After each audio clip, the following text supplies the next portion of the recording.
What is up, guys? Welcome to another episode of Jedi in Exile with your hosts, me, it's Tats, and my good friend, the Norfolk Lion.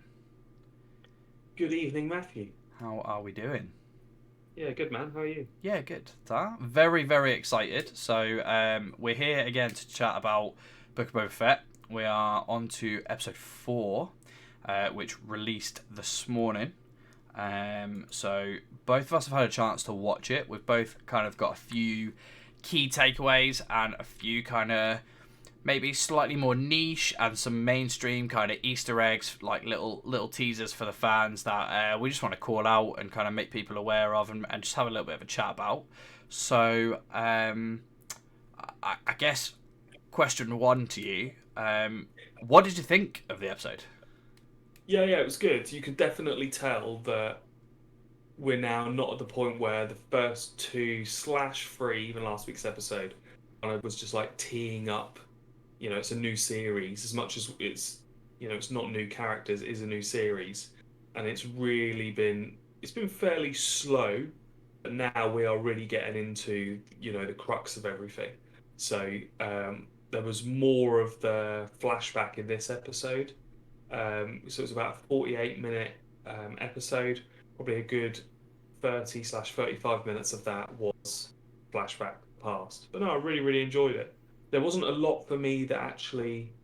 Most of the episodes have been like you could break them down into like chunks of what's happened. This one just seemed like a really long episode, like a really big scene almost. So no, it was really, really good. I really enjoyed it. Good. I would agree with you. I enjoyed it again. I've been really enjoying the series. I know that it's kind of split fans a little bit, and there are some people that are absolutely loving it and think that it's amazing. Some people really not enjoying it at all. I think we definitely sit in the former camp and have both been really enjoying it. I think another solid one again. A slow one, but I feel like we're kind of getting towards the middle of this series now, and it's kind of getting to that point where we're setting the scene ready for all the big major stuff, all the action and everything to kind of now start happening at the end. It's setting up now that we'll probably find that some of the episodes won't have any flashback in because we'll have kind of we're getting up to the point of like Boba Fett being in the present. Yeah, definitely. We're pretty much caught up.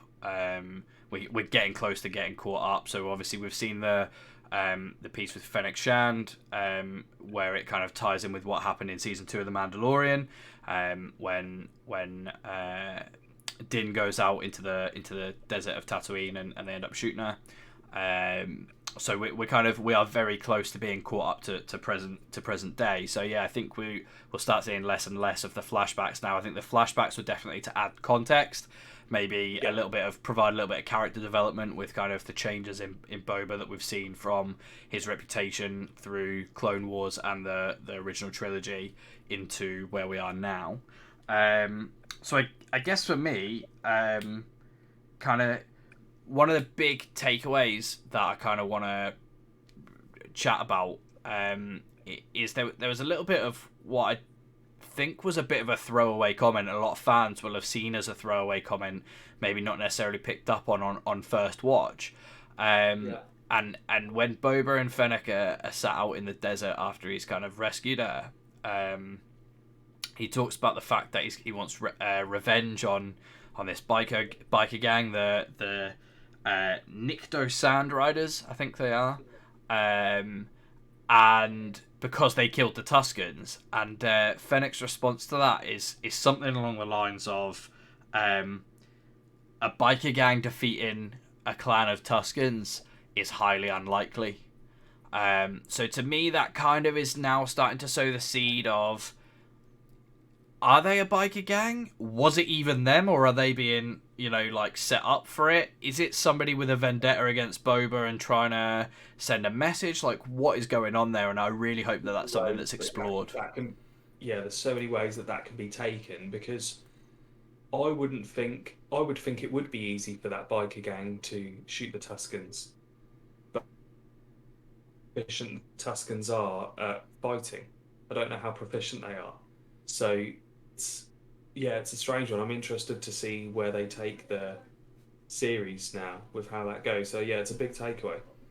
Um, for me, it was interesting about how Boba Fett's character has changed. So for me, the big thing for me was that, and again, it was a kind of throwaway line, but it seems to me from watching this episode that Boba Fett spent probably 2 or 3 years with the Tuscans because he talks about how um, when they get to the Sarlacc Pit, which again is something we'll talk about in a moment, you see the Sarlacc Pit, and Boba says, was in there all those years ago. So clearly, we know the Mandalorian is set 5 years after Return of the Jedi, when obviously Boba gets swallowed in the Sarlacc Pit. You don't know how long he's in the Sarlacc Pit for, but you'd say it's not going to be too long because he probably would have died from lack of water, food, etc., the acid.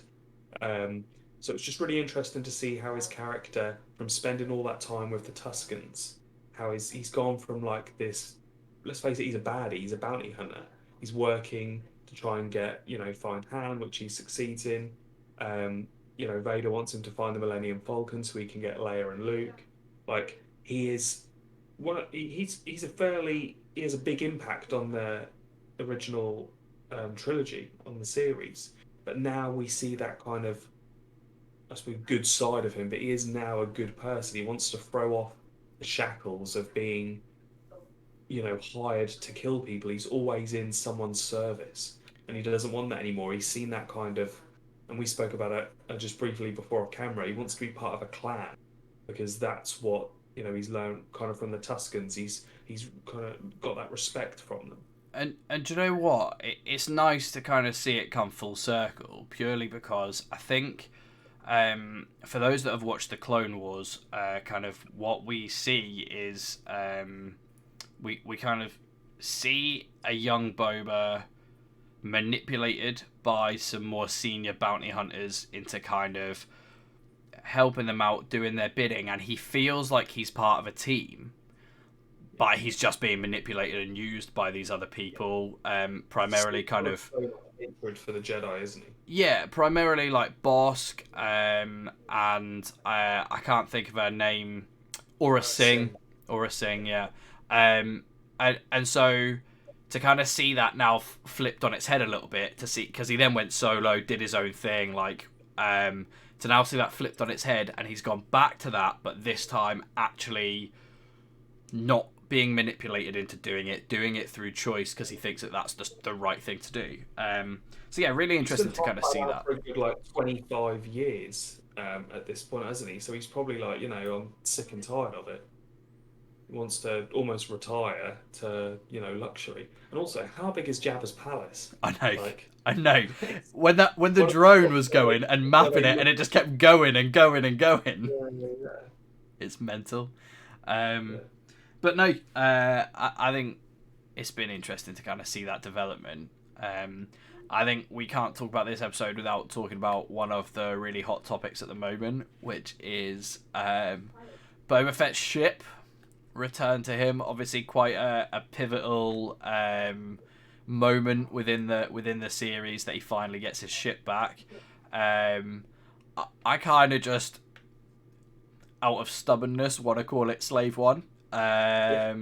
So for those that aren't aware, Disney pulled the name Slave One. Boba Fett's ship used to be called Slave One. There was a non-canon reason for it being called Slave One and not just called the Slave, around the fact that he had multiple versions of it. I think that's gone out the window since Disney took over. So very controversially to fans, pulled the name of the ship in all the Lego sets building up to Book of Boba Fett, referenced purely as Boba Fett's ship, trying to distance themselves with anything that could present some bad press. Just quickly, the only line I'm going to say about this is that we should cancel culture. It's insane. We'll leave that one for the comment section, mate. We'll leave that one for the comment section. So I think the key thing here is Tamira Morrison in interviews this week was asked about what the ship's now called, and kind of very off the cuff said, I think during the series we just call it the Fire Spray, reference it as the Fire Spray. That is what we've seen in this episode. So it's been called the Fire Spray. So for those big Star Wars nerds out there, they won't be surprised at that. For those not so massive Star Wars nerds, a little bit of explanation around that. So the Fire Spray is the model of ship. So it's just being referenced. So it's like me having a car and going, it's the Ford. Or the Audi, you know. Let's get bougie about it.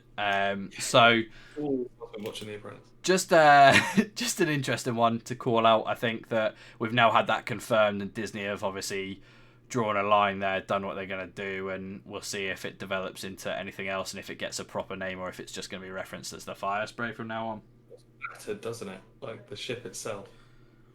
And then it gets obviously some more damage with the fact that Boba can't bloody... I'd say drive it because it was still basically on the ground. Well, yeah, and that he was struggling to do anything in the dark. That's just Boba Fett getting old, mate. His eyesight's not what it used to be. He's not been eating his carrots. I flashed the picture up there for those that are watching on YouTube, those listening on Spotify, etc. If you go to YouTube, you'll be able to see it or take a look in your own kind of time about. You know what it looks like, though, don't you? It's a pretty iconic ship.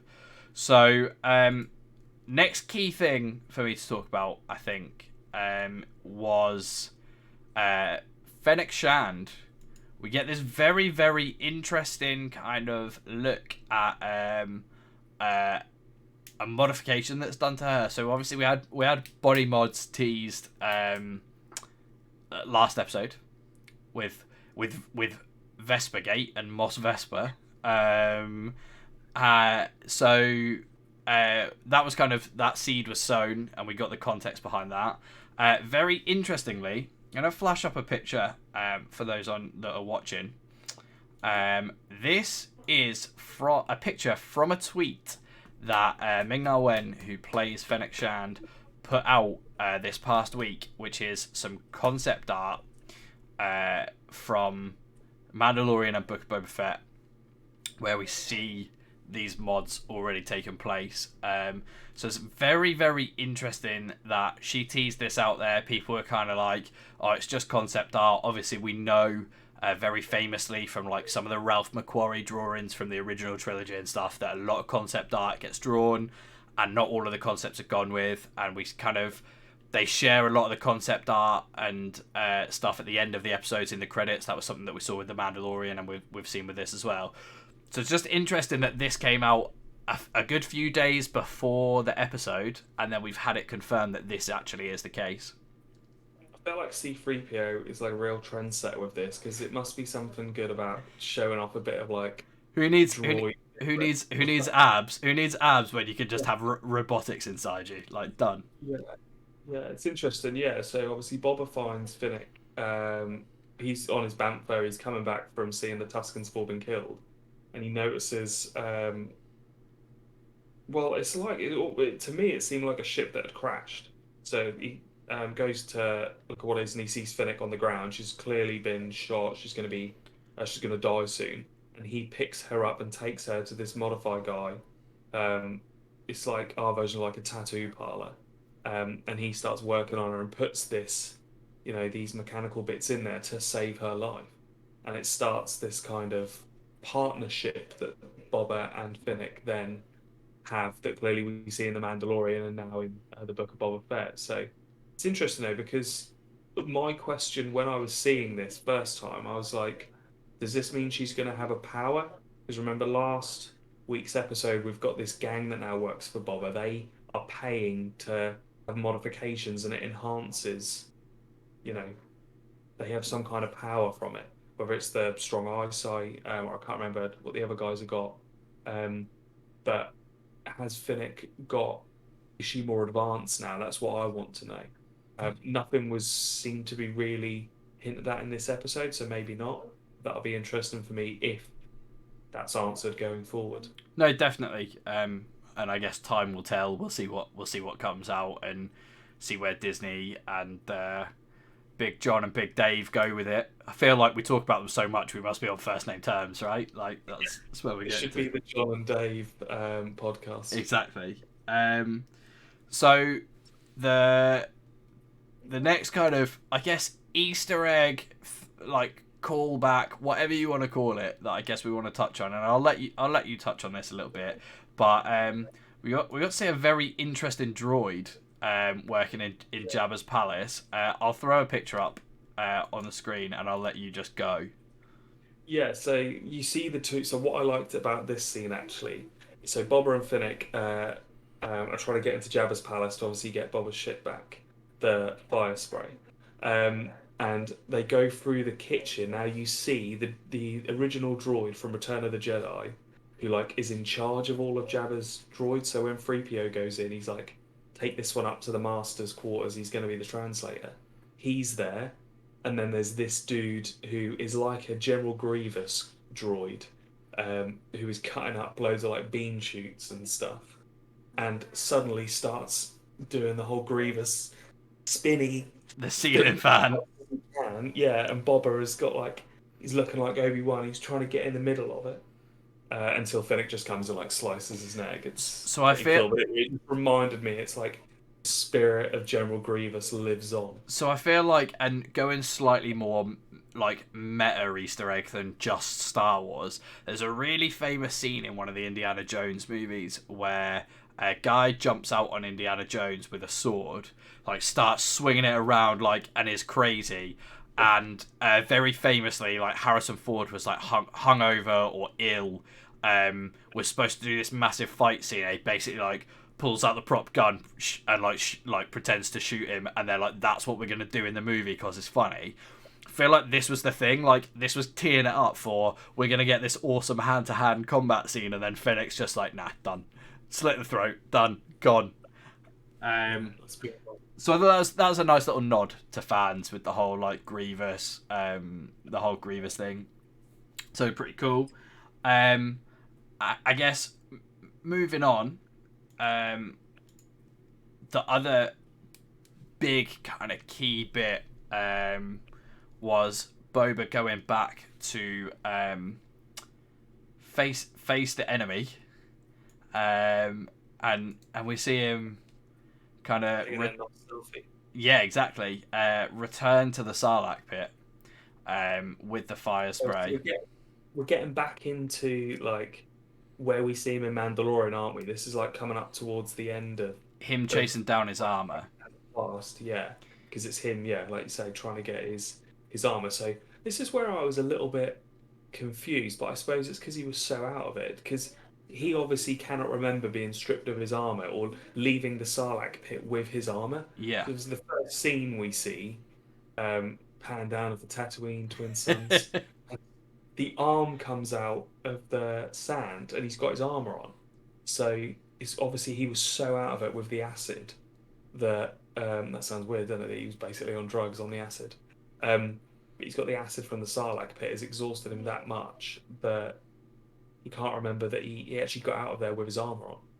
So yeah, that's just something that was confusing me at first. I was like, well, surely he can remember that, but clearly, he couldn't. And that was something that I picked up on as well, that I was kind of a bit confused, but I guess it's just trying to tell you that how kind of messed up he was. Maybe he's repressed it, maybe just back to the Sarlacc Pit for a reason, didn't they? But they couldn't just leave it out, and it was really fucking cool. The Sarlacc almost dragged the ship in, and of course we got the orgasmic moment. Oh, honestly, that if you knew it was coming as soon as they pulled up. I was like, they are going to use this to destroy the Sarlacc. There's no way that they can't just drop it in. So we are talking about the seismic charges, and honestly, if we ever do a top 10 sounds of Star Wars, like, yeah. I don't understand how anything else can sit at number one, because it's such a distinct noise and it's so satisfying as well. So it's that little bit, it's that delay when it actually hits. It's like there's a slight second delay where everything just goes silent. It's yeah, like a black hole. Like everything gets sucked in and then it just explodes out. Obviously we've seen seismic charges before, primarily Attack of the Clones, when Jango drops him in the asteroid field when Obi-Wan's chasing him. Obviously same ship, so hence same weaponry, same kit out. But yeah, just an amazing scene and an amazing like callback from Dave Filoni and Jon Favreau to go, We know you love them. Let's put them in. Let's Give find the a way. people what they want. Exactly.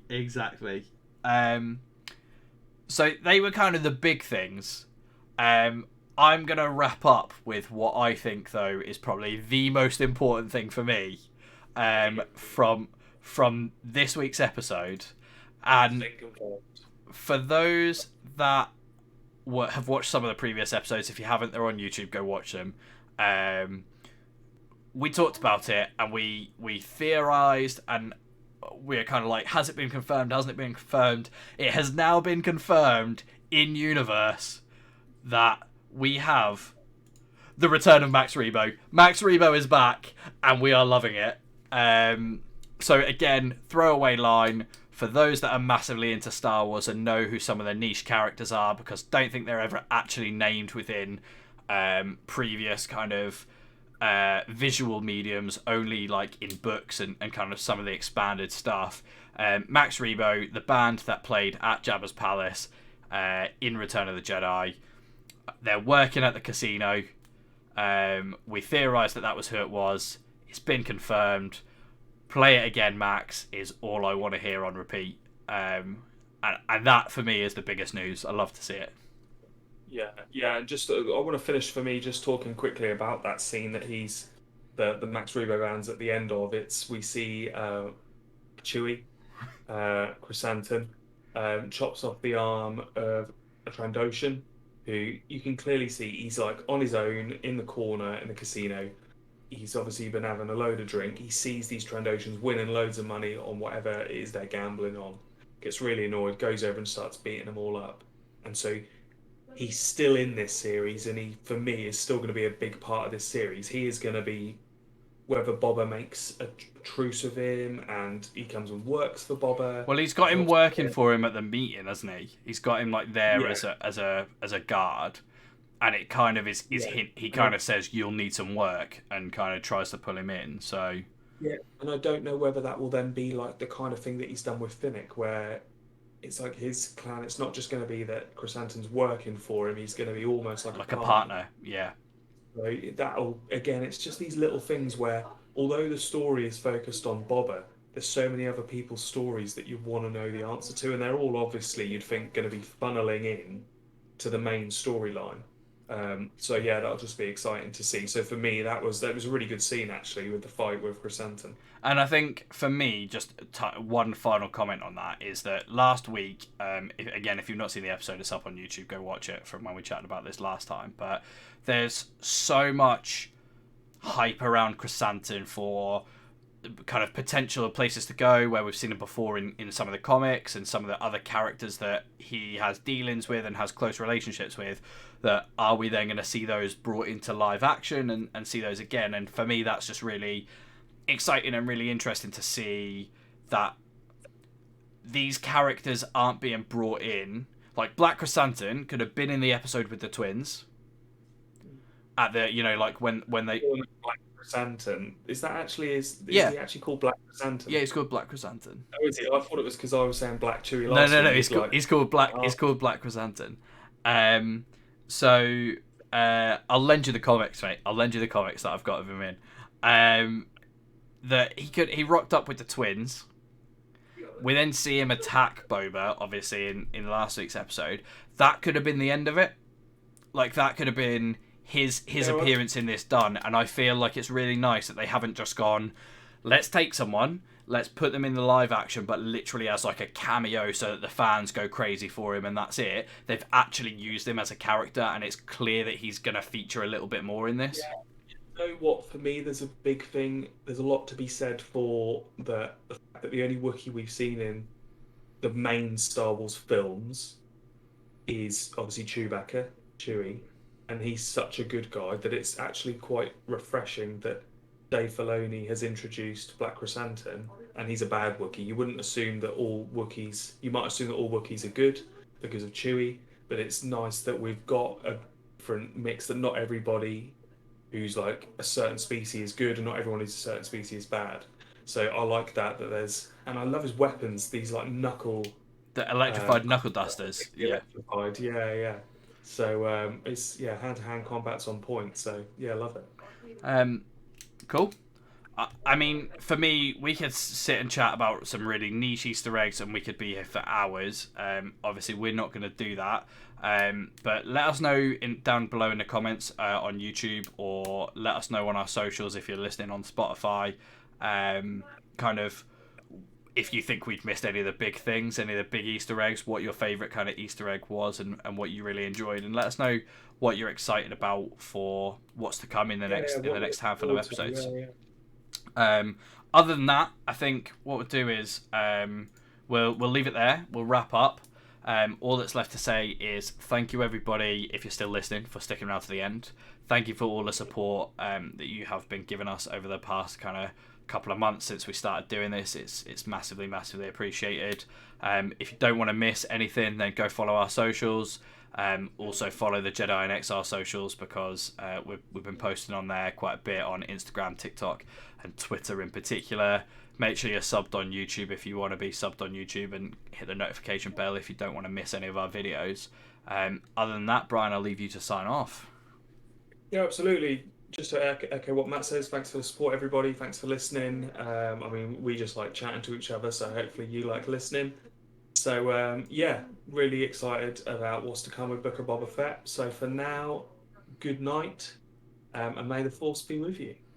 Thanks, guys. We will catch you all in the next one Peace really out, soon. everyone.